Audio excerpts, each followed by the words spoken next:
Are you just sat very still, Alana? Or there you are. You've No, come no, back. she's back. She's back. It's coming. Can you hear us still? All good? I can hear you, yeah. And even when you're frozen, I can still hear you. So at least Okay, sometimes perfect. you're frozen. Great. Yeah, but I can hear you. Yeah, no worries, no worries. I mean, the audio quality and the video quality will be great anyway Yeah. afterwards. So, yeah, let's get this going. Today we've got Alana on the show, and I don't want to keep the intros too long. Alana, it's great to have you here. And where are you joining us from? I'm joining you from sunny Puerto Rico, Amazing. right by the beach, like we were talking about. Oh, But it's so bright. I can't put the camera so you can see it. But yes, that's where I'm at. But you've been traveling quite a lot with obviously all your filmmaking and stuff. How has that life been for you? Have you always been on the road? Is that like something usual for you, or did you have to adapt? It is usual for me, Okay. but because since the lockdown, that definitely changed. Started using more things like Riverside for interviews, because I was forced to because I couldn't travel. But yeah, I used to travel quite a bit. I have been a filmmaker for tech companies for 14 years now, so and doing a lot of customer stories, and we would go to where the stories were, or where the things were going on, and so. Yes, so traveling on location, I've been doing a lot of unscripted work pretty much my whole career. I've done a few commercials and scripted work here and there, but it's been mostly unscripted documentaries. And so you just have to go to where people are. It hasn't, yeah, Dirty Coin has been different because I've been going to like the middle of nowhere to, a Bitcoin mine. So it's definitely been a bit of a different experience, but yeah, it's been incredible to meet Bitcoin miners kind of all over the world and filming them. It's been really fun.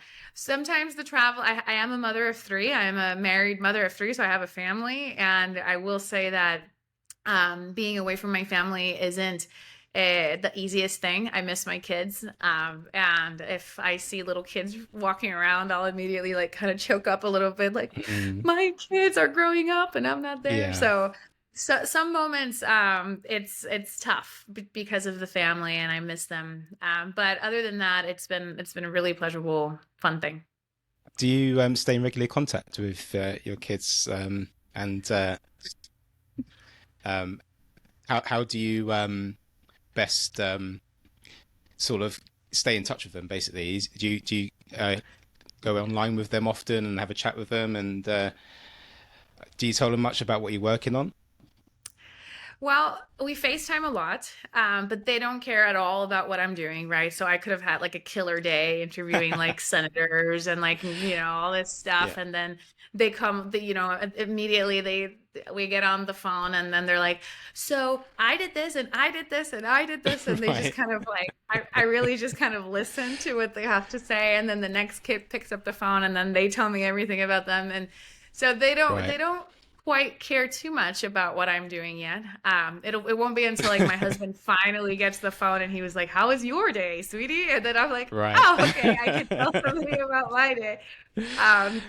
But it's That's okay. I sweet. mean, I just want them to be in contact. They don't quite Mm. understand exactly what I'm doing. So you're clearly working very hard and you're passionate in what you do. And you're working, like you said, on a documentary called Dirty Coin at the moment, which I'm very excited to watch because I watched the trailer earlier today and it looks really, really very interesting. And you've got some very important, significant people in the Bitcoin ecosystem talking and obviously giving us insight about the realities and maybe fighting the FUD around Bitcoin mining, right? Absolutely. Yeah. I mean, I've always been a fan of being able to give the microphone to people that don't often have the microphone. Very often, people that have a public relations person, those are the people that end up like on TV and talking about Bitcoin or talking about whatever. But you don't often get like the engineer working on it or the person that's using it, or you have like the real people. And what I love about my job as a director and choosing kind of who to interview is I get to really give the opportunity for people to speak that don't often get it, especially on a mainstream platform. And I mean, I just want to have an intellectually honest conversation about what our virtual lives look like in the real world, like whether it's data centers for our Facebook pictures, or Bitcoin mining to secure the Bitcoin network. There is a physical footprint to our digital lives, and that's something that I'm, as a mother, as a person that's looking forward into the future, as a futurist. I'm not afraid of the future. I'm very much looking forward to it. I love technology. But I do believe that we should move forward, having, real conversations about what are the real world effects of these new trends and these new technologies, and just, again, just come to the table with, not with FUD, but with facts. And that way we can truly kind of have a real conversation that isn't about just debunking. It's, okay, these are the facts. Then how do we move forward? What is the best way? Where's the best place to put the Bitcoin mine? Where's the best place to do this? It's really not just about it's good or bad. Like, life isn't like that. It's really about understanding all of the information and then being smart about are being able to be critical thinkers. And we can only do that if we're operating with real information. We can't be critical thinkers if we have like a lot of lies in our heads, because then we're kind of thinking off incorrect data. And so I want to be able to replace that incorrect data with real data and real information, and then have a conversation from that point, from that kind of neutral, real perspective.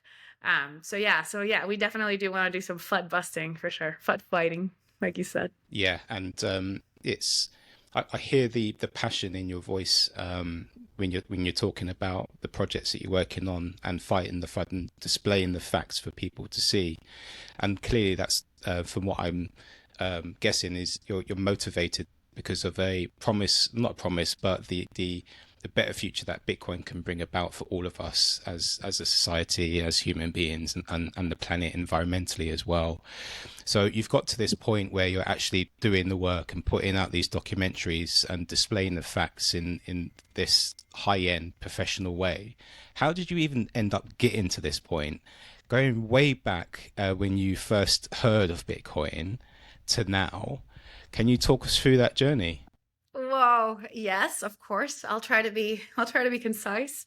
In 2015, a friend of mine told me to buy as much Bitcoin as money I could waste.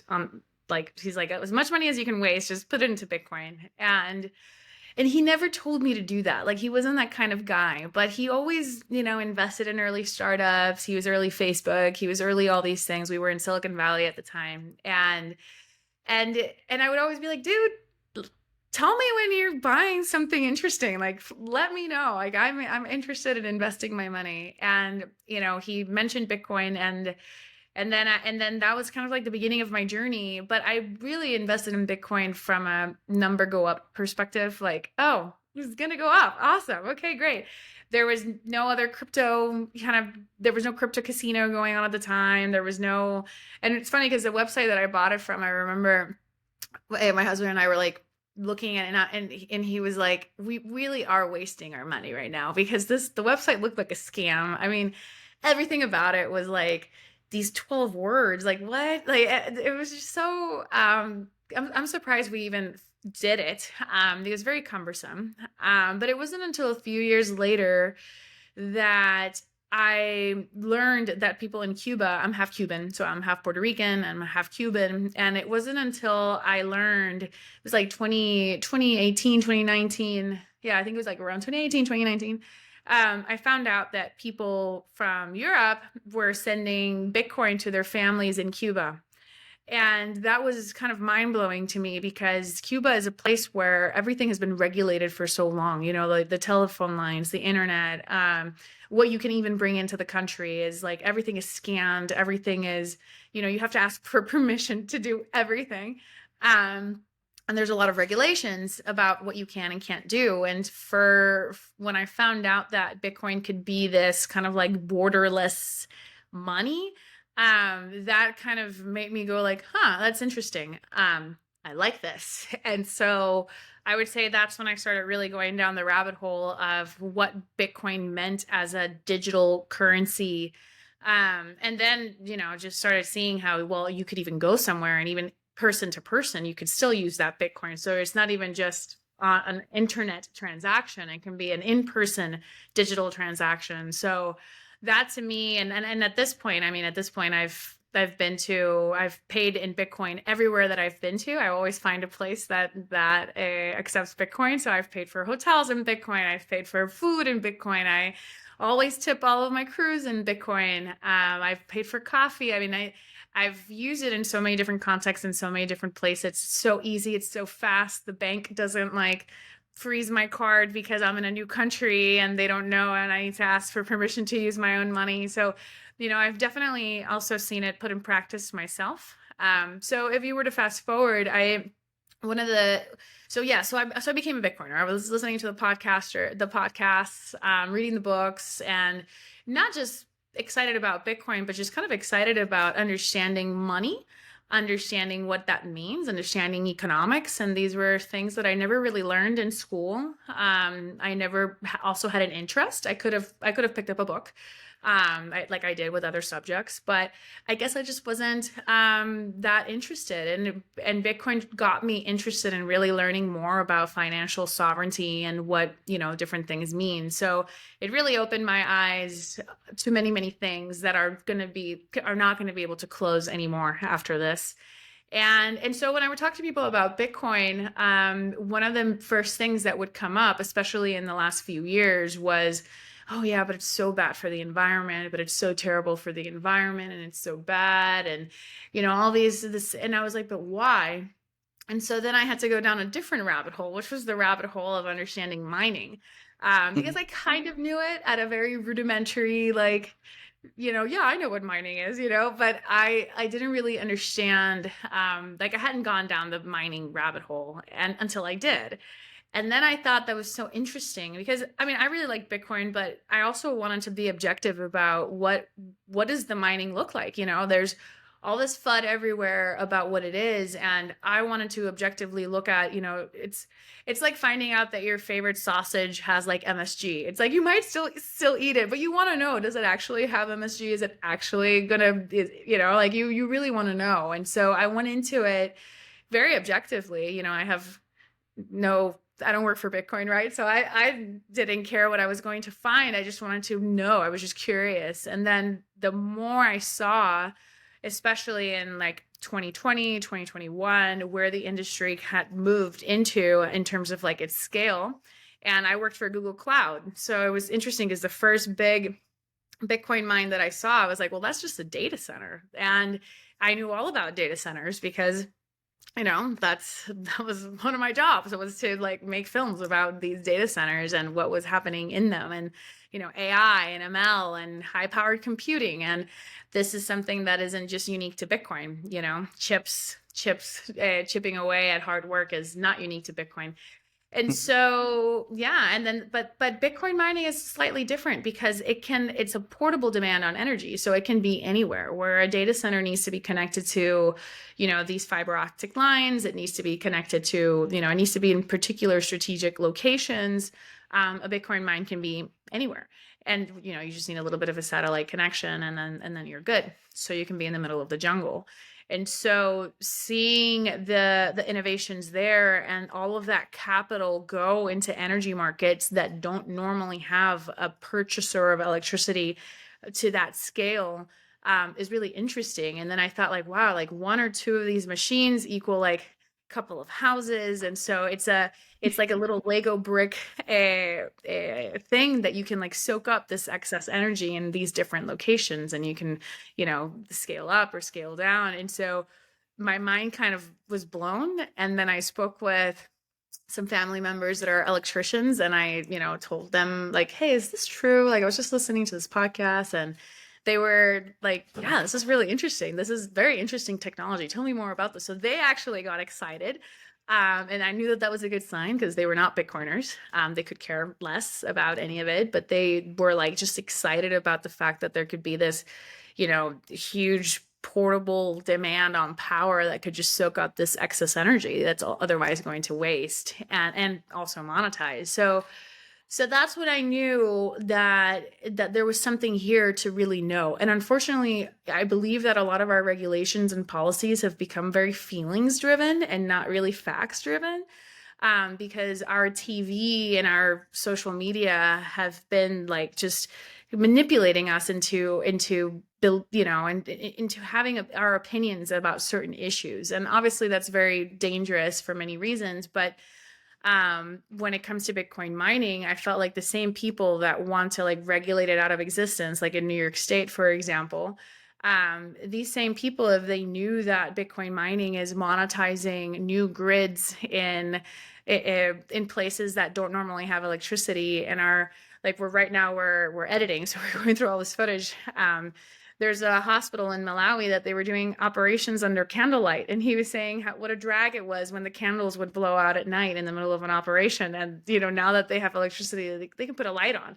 So, do we really want to do something that affects, like, change the code, clean up Bitcoin, change the code? It's like, do you even know what you're saying? I mean, you're basically saying that you don't want to have this customer of electricity in these villages so that these people then don't have electricity. Like there's so much more that you don't know. And so I felt this desire to make a film because I don't think that people are, bad or evil, or I think that they're just misinformed.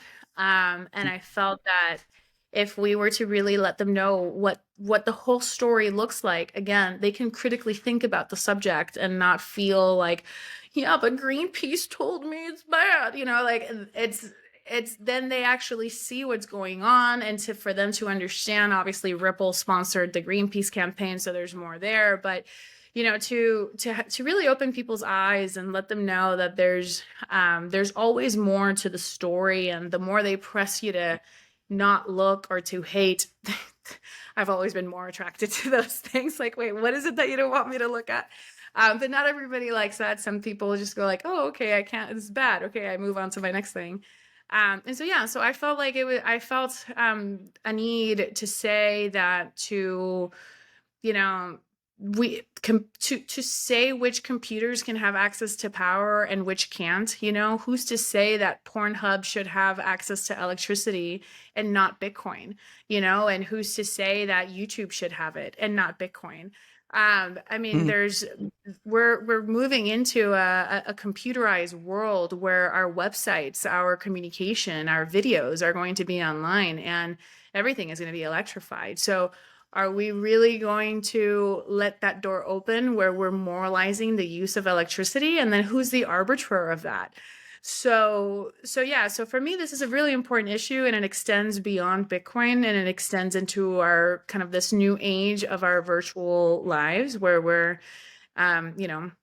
digital nomads, where we can live in different places, where we use our computers and we upload and we take up server space somewhere. I mean, I do believe that it is really important for people to be very well informed, because if not, it could turn into an Orwellian future very, very quickly.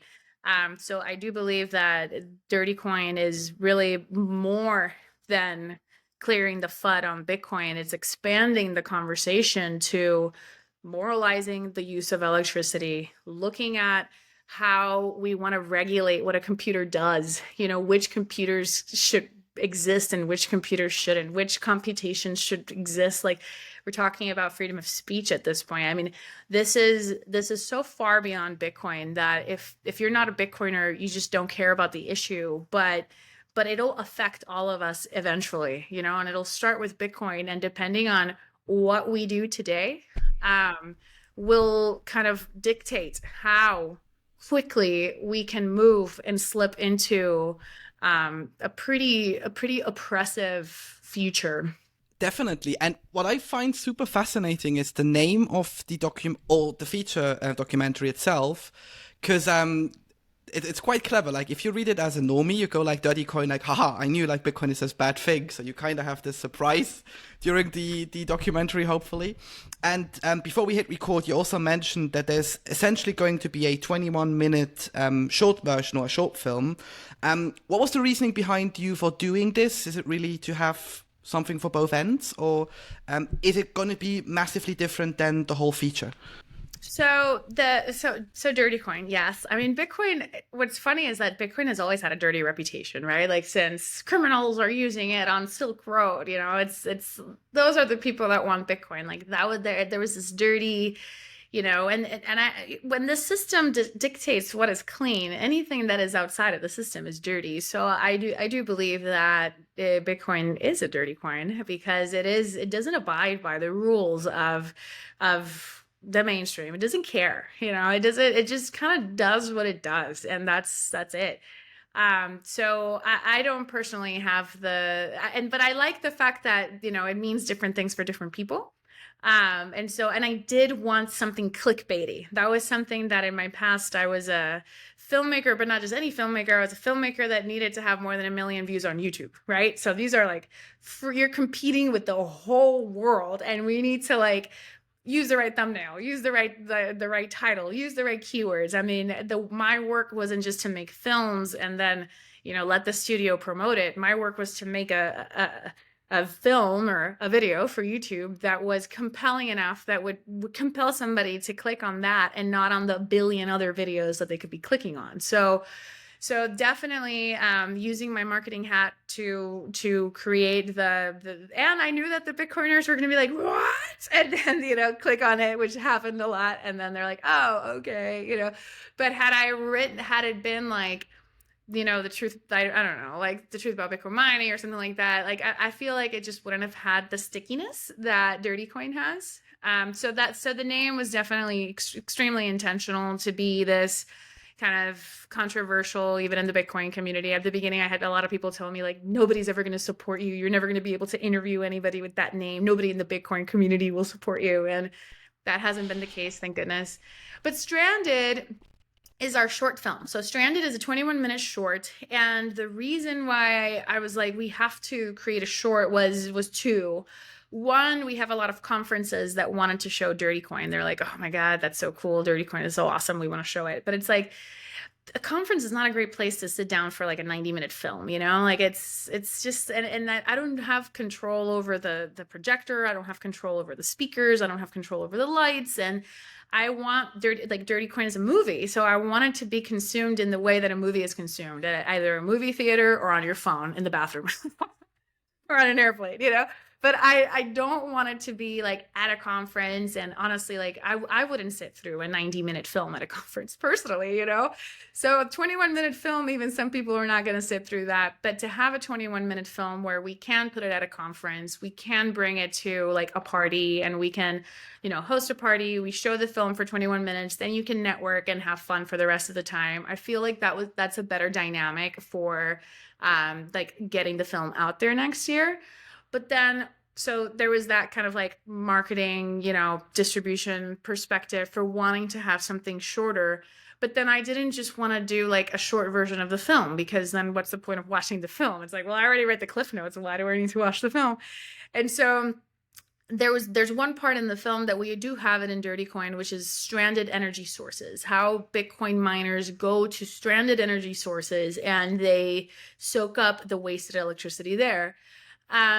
But it can only be so long, right? Because in the movie, we need to get into like, what is proof of work, the history of it, like, like everybody doing it. Like, there's like so much that we're having to cover that our stranded portion is quite short. And I felt like we had enough to really get in there. And, we recorded in Malawi, the Gritless team there. And we recorded the Nodal team in Utah that's mining off landfill gas. And, we had enough content on just stranded energy that I felt that if we then do kind of like just an extended chapter on stranded energy, include interviews that will have to be unfortunately cut from the film, because again, the film can only be so long. And so that's what Stranded is. Stranded is, just talking about how Bitcoin miners are, taking advantage of the stranded electricity that is generated and going unused. Again, we'll mention that in Dirty Coin, but just not to the same extent. And so that's what Stranded will be. It's just a short film on that particular subject. I love the recycling of the content that you couldn't quite include in the documentary into this one, because then you still get the message out in some way. One word that's often weaponized, and that's the word energy. Um, and depends on what context it's in and who's saying it. And this is one of the biggest battles I think we've got in the Bitcoin ecosystem. What is it that you do in the documentary specifically to address that, if anything? To address, well, okay. So it's interesting that energy has become weaponized.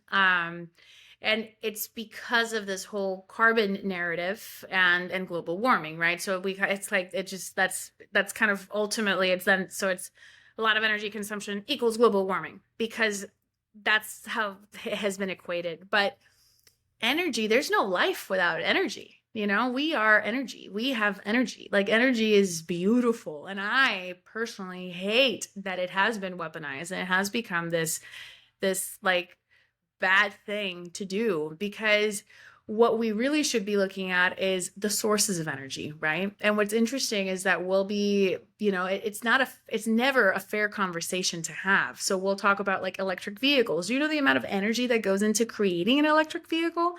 Way more than a regular vehicle. And when you look at like lithium mining and you look at everything else, like this is not an intellectually honest conversation that we are having. We are being told that carbon is bad, myopically. It's the only thing that's ruining the world, and we're not going to have a future, and that's it. Even though there's some people that disagree. If you disagree, you're a climate change denier and you're a retard. That's not how science works. That is not how people that value intellectual freedom and progress, because we're not going to progress if you oppose the status quo, you are cast aside. I mean, isn't that how Galileo Galilei was strapped to the floors and Yeah. made to look at the sun go around? I mean, this is archaic to be looking at science in that way. We have to question things. We have to be able to have conversations and not feel like we're going to be attacked or canceled when we disagree with what the 1% and the top 5 companies in the world are telling us. I mean, I remember when I was a kid, these were the demons, right? The big corporations were the bad guys. And then now we're eating from their hand. Now we're doing what they're like sponsoring these like green stuff. I mean, I personally have a huge issue with that. That's a completely different documentary that I don't know if I'm going to tackle. Other filmmakers are tackling. I wish them the best. But when it comes to sorry, go ahead. No, I was just about to say, I mean, even fucking Greenpeace, I remember still the bus ads, like, oh, we shouldn't be, I don't know, accepting big money. And now with like Ripple, you go like, the fuck you doing, Well, in the 70s, Greenpeace accepted money from the Seven Sisters, which are the 7 big oil companies. And forgive me if it's the 5 sisters and not the 7 sisters. But in the 70s, they sponsored Greenpeace to demonize nuclear. And it's interesting because we were building new nuclear plants in the United States and across the world. Greenpeace is funded by big oil and gas and this came with free concerts for people. This came with Jane Fonda going all over doing a tour on how terrible nuclear is, and all the college students going like rah rah rah nuclear. And what's interesting is that now we have more carbon in the air because of what Greenpeace did 40 years ago. So Greenpeace is responsible for us having more carbon emissions. So that they shouldn't even be considered a legitimate source, Right. And I'm not even like anti-oil and gas or anything, but they've always been sellouts. They have always created campaigns around whoever pays them. To a little bit about what you were saying earlier about that we're left ignorant to, well, it's kept from us what money is. It's kept from us all these certain things that they don't really necessarily want us to understand, because if we understood it, then surely there would be some questions asked, right? So when you're going around with these people controlling the narratives all the time, it's going to be easy just to sort of take that as truth. But it's becoming to a point now where every facet of your existence, from the information that you're consuming all the time, is co-opted in some way. It's controlled, And this is why, people like yourself, Alana, are doing such significant work for humankind, really, at the end of the day, because you're trying to put out the facts. You're trying to actually push against the narratives that are out there and educate people into the realities of what energy is and what lies behind the current mainstream legacy narratives out there, like Greenpeace and New York Times and the likes of those people as well. And you've also done another documentary, haven't you? Because when you said nuclear, it was one called Kaboom. What was that one about? So Kaboom, it's funny. Where did you find that? I feel like you're the second person that brings that one up. I haven't worked on Kaboom. So last year, again, working on Dirty Coin, I've been going down this energy rabbit hole on. I really wanted to understand what is electricity? Where does it come from? How is the energy turned into electricity, and how does that transmit it? So I went down and still am going down that rabbit hole, and I discovered so much about nuclear. It's like, again, 50 years ago, we were using nuclear submarines, and why don't we have nuclear ships now? Why don't we have nuclear airplanes? Like, kind of what happened with nuclear, But then I then continued learning. So just to answer your question, no, Kaboom was a film that I was like, I want this to be my next one. Right. But I have pivoted away from Kaboom, and my next one is actually going to be El Grid, and it's going to be still about energy.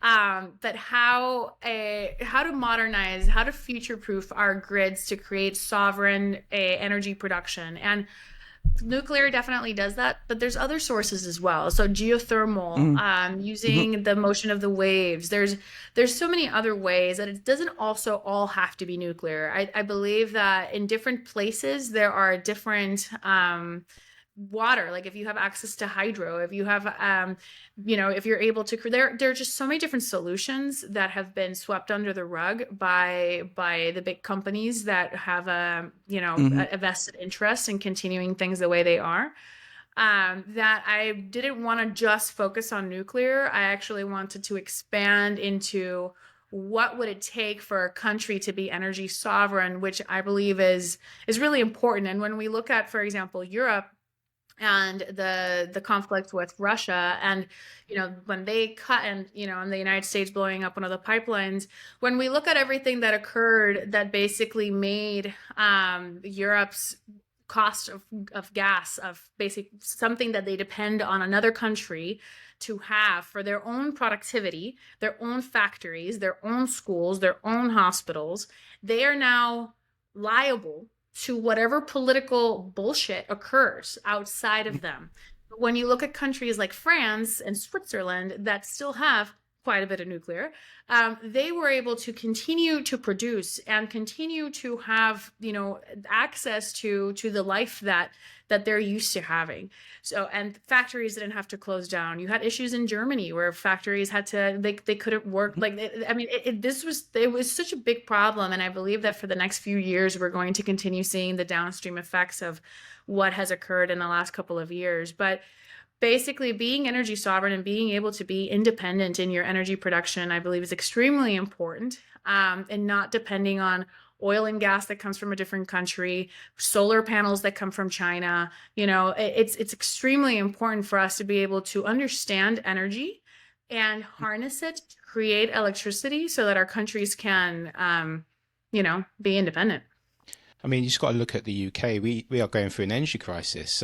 Last winter, there were sort of fears that we might be having power cuts throughout the day and night because of the war in Ukraine and the energy crisis, and on the back end of Brexit and all that sort of stuff. So we've really kind of shot ourselves in the foot with the way that we've created this fiat narrative for people and completely destroyed the planet at the same time.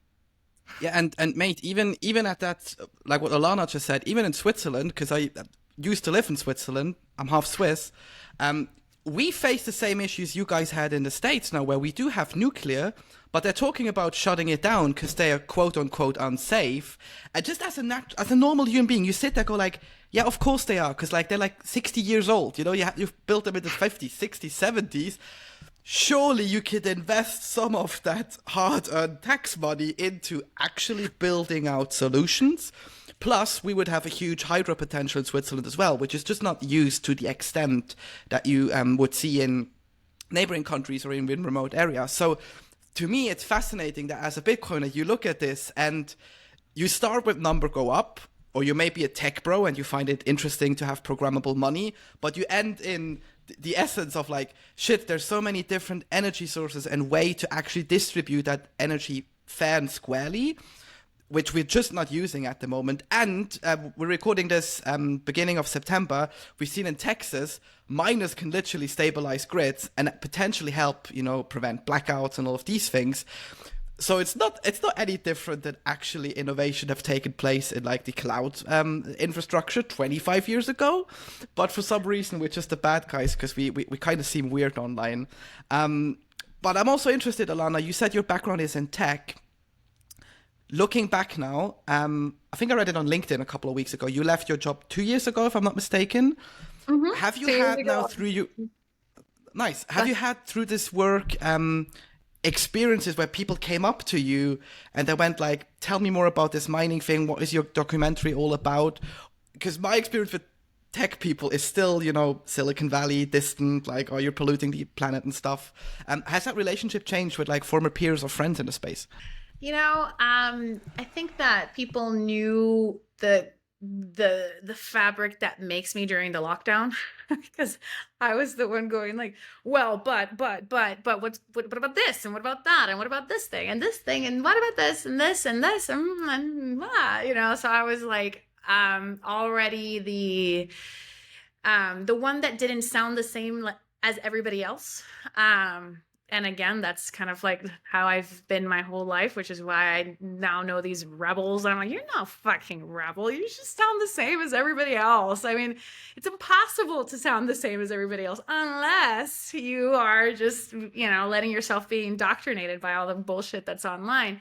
But anyway, I would say that no, because here's the thing about Silicon Valley folks. Yes, super left, super liberal, super, it's California. It's not just Silicon Valley. It's because it's you're in California. And California, that was actually one of the reasons why I left, because I couldn't have conversations with people, I couldn't say, hey, maybe it's not a good idea to give a 10-year-old girl hormone blockers.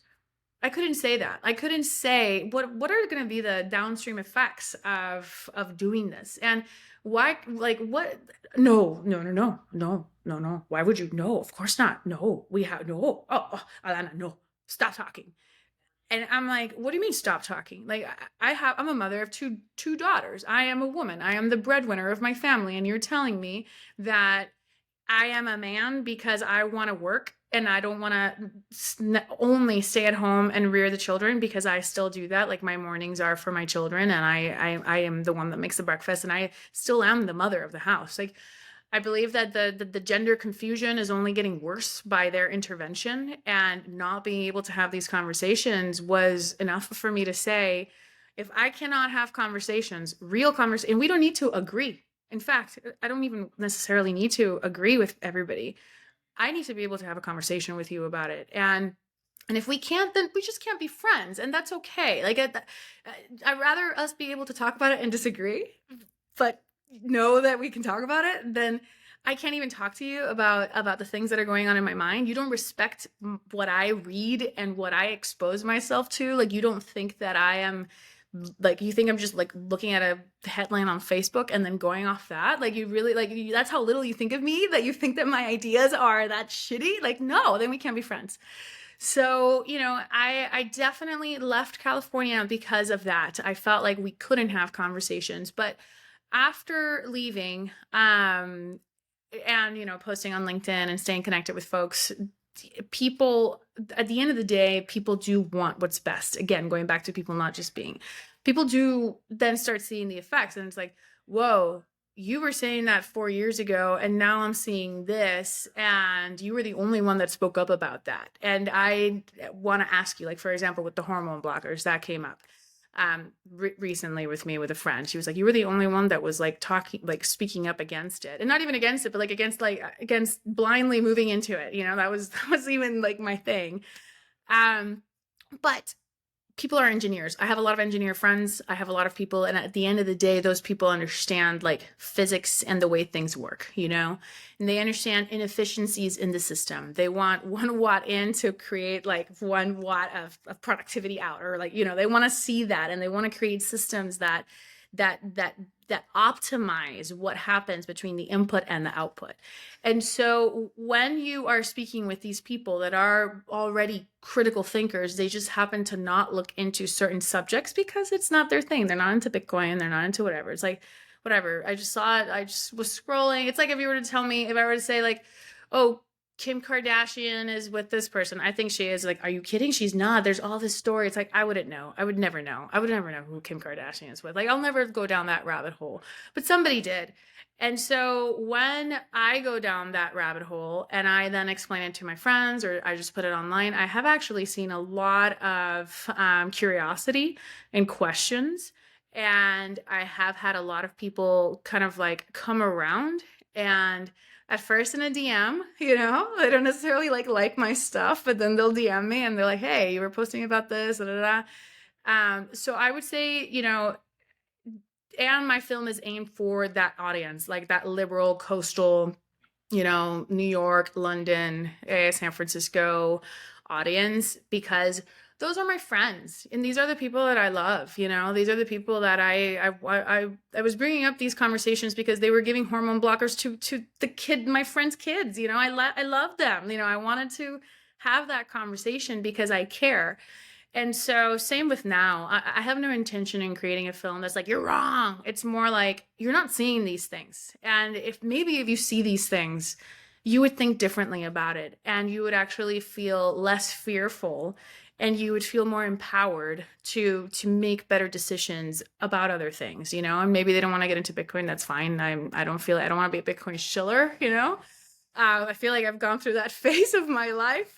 Now I just make feature documentaries about it. So, for that, I mean, I do believe that whoever is a curious person and wants to think, I don't think it's everybody.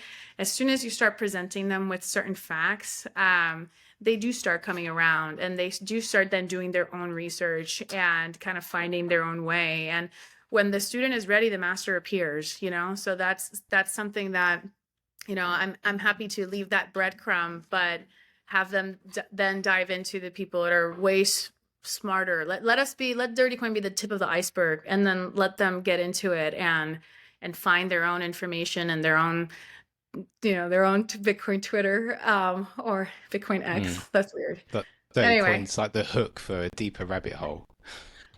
I hope so. And I hope it's a deeper rabbit hole, not just for Bitcoin, but for energy as well. Right. And I think there's been for a while now a culture of you can't have a critical discussion. You can't challenge a narrative without you being maybe, I don't know, shunned or cancelled or called out or whatever. And are you starting to see a shift in that narrative now? Are you starting to see more of a kickback against that sort of that narrative? Yeah, I would say so.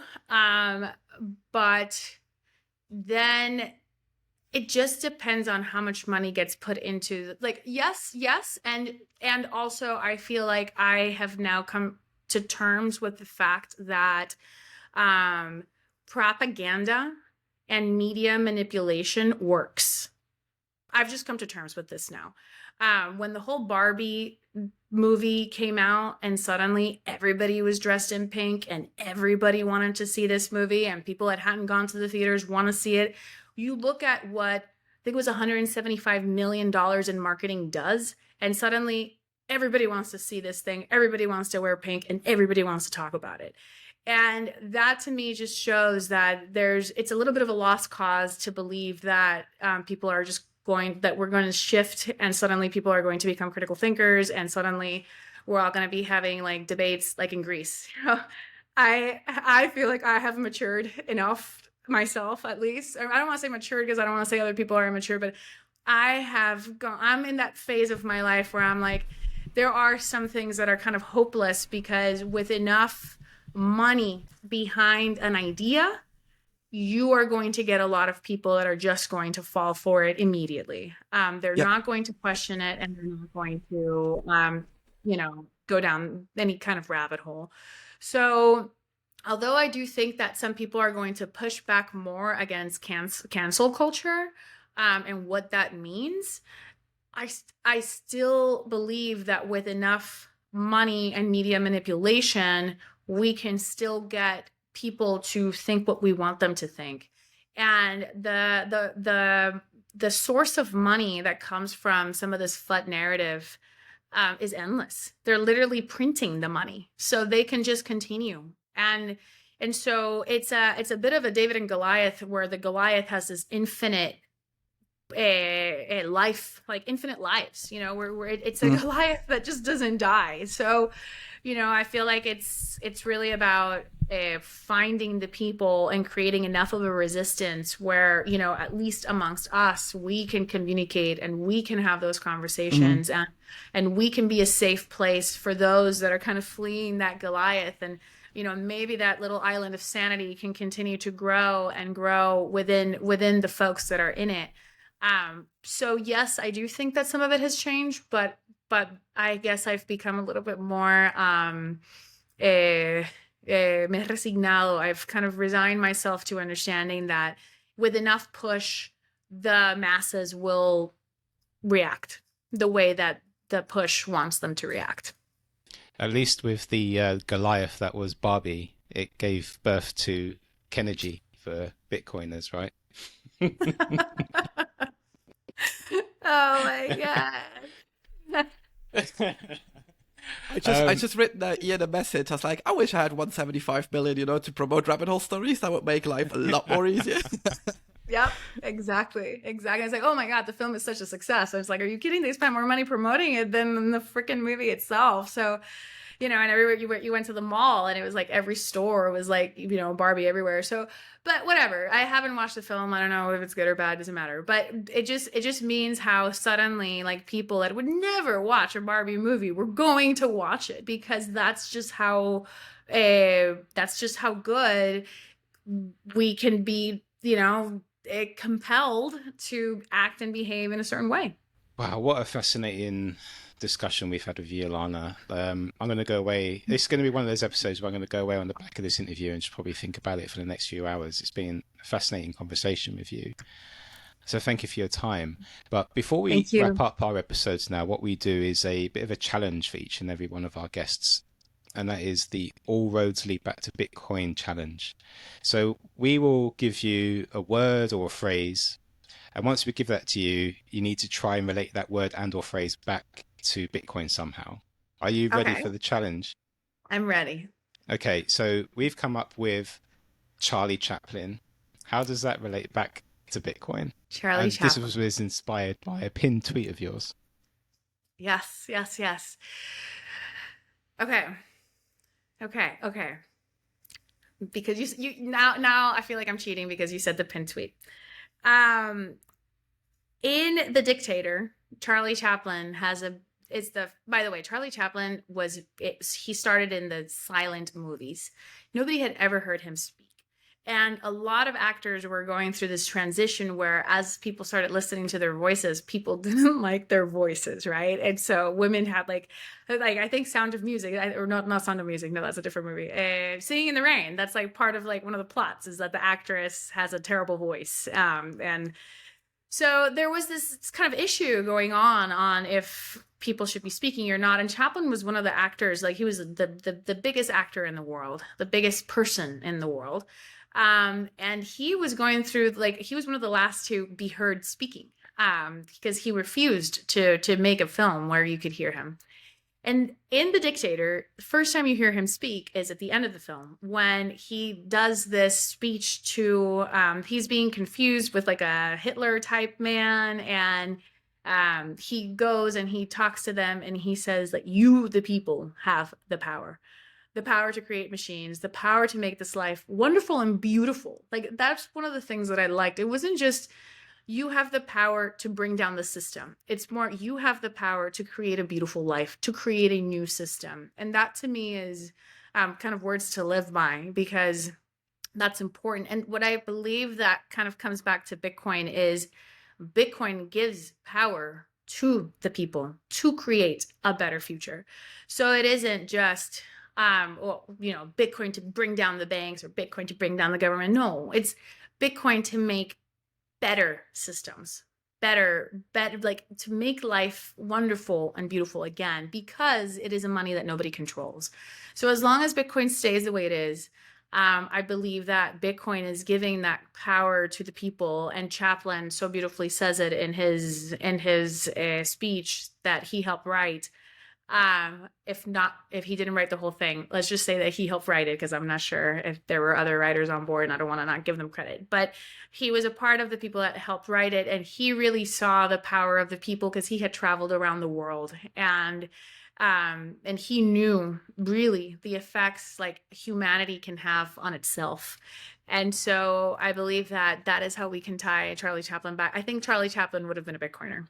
Yeah, most definitely. And I wrote down a paragraph of the speech that inspired me when I first heard it as a Bitcoiner, because I heard it before years prior, but through now the lens of Bitcoin, it just is quite magical. And it says, "Do not despair. The misery that is now upon us is but the passing of greed. The bitterness of men that fear the way of human progress.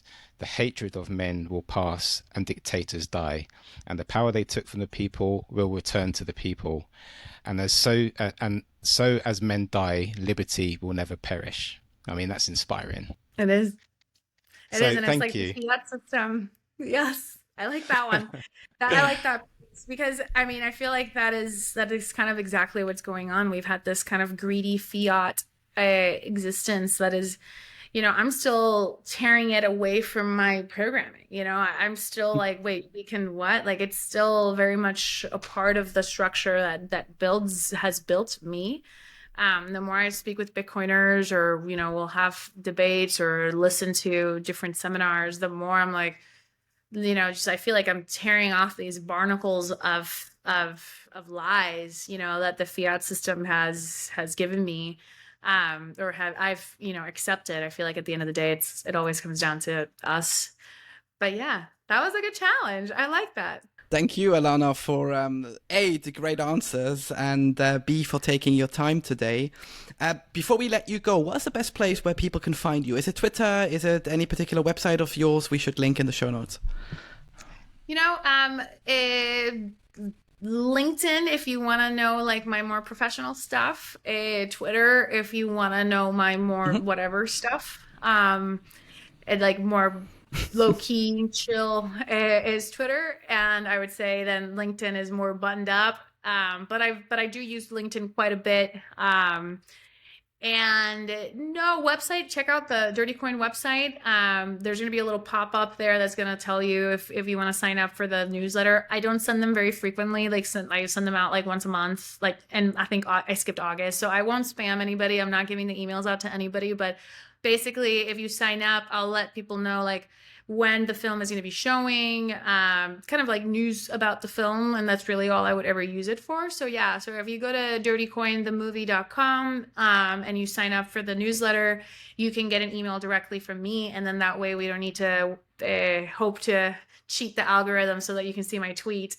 You can directly get my newsletter in the email. So yeah, so if you're very, very interested, I would say sign up for the newsletter.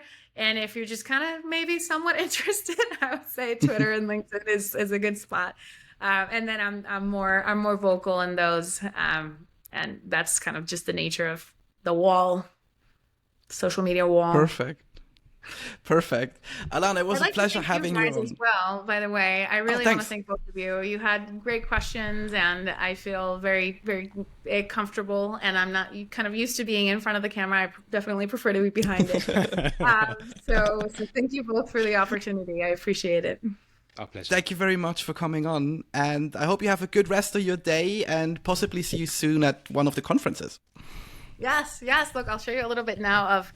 So please, there's one of our editors, our lead editor, working over there, and then we have our other editor, she's over there, and she's working on Stranded. So anyway, now you I know want, I where. want Oh, to, I and want there's to, I want to see the view. Please show us the view. so here. Oh, you see, I told you it's bright. So like out there, beyond those trees, is the beach. Bright blue beach. I'll send you guys a screenshot of the Oh, please, actual picture of the beach. Yeah. That's nice. That's nice. Alana, thank you Anyway, so thank much you for your guys. I time. hope you have a great day as well Yeah, and and you. or night. I think you guys are both in Europe. So thank you both for your time.